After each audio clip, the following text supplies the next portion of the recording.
تشریف لے رہے ہیں.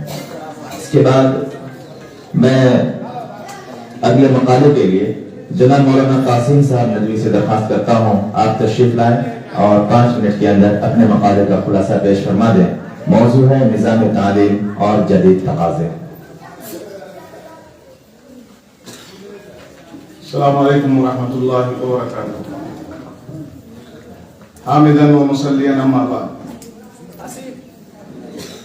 صدر عالی قدر محترم علماء کرام، حاضرین مجلس، آج کے اس پربہار مجلس میں جو بہت ہی حساس ہے، میرے ذمہ مدارس اسلامیہ نیپال کا نصاب اور جدید تقاضے کے اوپر مقالہ لکھنے کی ذمہ داری دی گئی تھی. میں نے اپنی کوشش سے جو چند سطور لکھے ہیں وہ آپ کی خدمت میں پیش کر رہا ہوں. میں نے اپنے مقالے کو 2 حصوں میں تقسیم کیا ہے. مدارس اسلامیہ کے بنیادی مقاصد کیا ہیں، نیپال کا موجودہ نصاب کیا ہے، اور اسی طرح حالات حاضرہ کو ملحوظ رکھتے ہوئے مدارس اسلامیہ کے لیے جدید کیا تقاضے رونما ہو رہے ہیں. چند اقتباسات میں پڑھ کر سناتا ہوں، پھر میں اپنی جگہ لے لوں گا کیونکہ وقت کی نزاکت ہے. وقت کا خیال رکھنا ہمارا اخلاقی فریضہ ہے. آج ہم ایسے نہایت عام اور حساس موضوع پر غور و فکر کر رہے ہیں جو مدارس اسلامیہ کے نصاب اور جدید تقاضے قرآن سنت کی روشنی میں ایک مطالعہ تعلیم کسی بھی قوم کی فکری، اخلاقی اور تہذیبی شناخت کی بنیاد ہوتی ہے. اسلام نے تعلیم کو دنیاوی ترقی یا معاشی استحکام کا ذریعہ نہیں بنایا، بلکہ اسے ہدایت، اصلاح باطن اور قرب الہی کا وسیلہ قرار دیا ہے. قرآن کریم کی پہلی وحی تعلیم کی عظمت پر روشن دلیل ہے. اللہ کا فرمان ہے اقرأ باسم ربک الذی خلق. مدارس اسلامیہ در حقیقت اسی قرآنی فکر کے امین اور پاسباں ہیں جنہوں نے صدیوں تک دین کی حفاظت، علوم نبوت کی ترسیل اور اخلاقی اقدار کی آبیاری کا عظیم فریضہ انجام دیا ہے. نیپال جیسے کثیر المذاہب، کثیر ثقافتی اور حساس سماجی ماحول میں مدارس اسلامیہ کی ذمہ داری مزید بڑھ جاتی ہے. مدارس اسلامیہ کا بنیادی مقصد کیا ہے؟ آئیے اس کو سنتے ہیں. مدارس اسلامیہ کا اصل ہدف ایمان کی حفاظت، فہم دین کی آبیاری، صالح و باکردار انسان کی تیاری. رسول اکرم صلی اللہ علیہ وسلم کا ارشاد ہے مَن یُرِدِ اللَّهُ بِهِ خَیْرًا یُفَقِّهْهُ فِی الدِّین.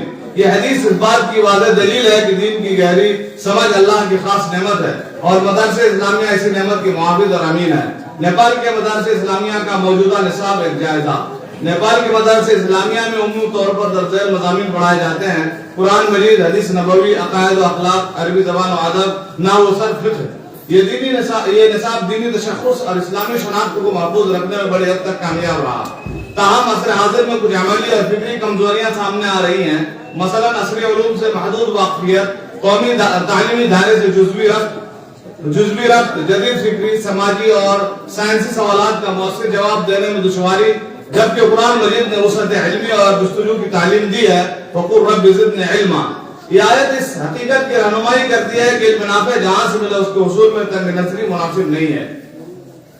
جدید تقاضے قرآن و سنت کی روشنی میں اس کے اوپر میں نے چند نقاط درج کیا ہے. اس نقاط کو میں پڑھ رہا ہوں کہ دینی و عصری علوم میں توازن. اسلام نے دین اور دنیا کو متصادم نہیں بلکہ دونوں میں حکیمانہ توازن قائم کیا ہے. ارشاد باری تعالیٰ ہے وَابْتَغِ فِيمَا آتَاكَ اللَّهُ الدَّارَ الْآخِرَةَ وَلَا تَنْسَ نَصِيبَكَ مِنَ الدُّنْيَا.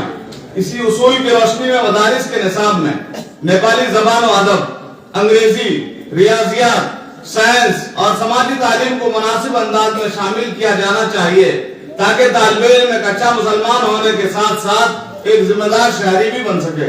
نمبر 2، تدریسی اسلوب میں جدت. رسول اللہ صلی اللہ علیہ وسلم نے تعلیم کو محض معلومات کی منتقلی نہیں بلکہ فہم اور تربیت کا ذریعہ بنایا ہے. آپ صلی اللہ علیہ وسلم کا ارشاد ہے انما بعثت معلما. لہذا مدارس اسلامیہ میں اساتذہ کی تربیت، فہم پر مبنی تعلیم، سوال و جواب، مطالعہ اور تحقیق کی ذوق کو فروغ دینا وقت کی اہم ضرورت ہے. نمبر 3، ٹیکنالوجی اور ڈیجیٹل مہارت. آج کا دور انفارمیشن ٹیکنالوجی کا دور ہے. نئی نسل کو مدارس سے جوڑے رکھنے کے لیے ڈیجیٹل ذرائع، تعلیمی ٹیکنالوجی اور میڈیا آگاہی سے ممکن نہیں، گریز ممکن نہیں. نمبر 4، معاشی خود کفالت اور فہمی مہارت. اسلام محنت، کام اور خود کفالت کو عزت دیتا ہے. نبی کریم صلی اللہ علیہ وسلم کا ارشاد ہے الیۃ العلیٰ خیر من الیۃ السفلیٰ. مدارس میں فنی مہارت، کیریئر گائیڈنس، پیشہ ورانہ تعلیم کے مواقع فراہم کیے جائیں تاکہ طلبہ معاشرے کا بوجھ نہیں بلکہ قیمتی اثاثہ بن سکیں. نمبر 5 اور آخری نقطہ ہے عصری فکری چیلنجز کا ادراک. الحاد، مادیت، اخلاقی انحطاط، ثقافی الغاب جیسے چیلنجز کا مقابلہ وہی کر سکتا ہے جو دین اور دنیا دونوں کو سمجھے۔ حضرت علی رضی اللہ عنہ کا بصیرت افروز قول ہے، اپنی اولاد کو زمانے کے مطابق تعلیم دو۔ اخیر میں نے خلاصہ بحث کے طور پر چند سطور لکھے ہیں۔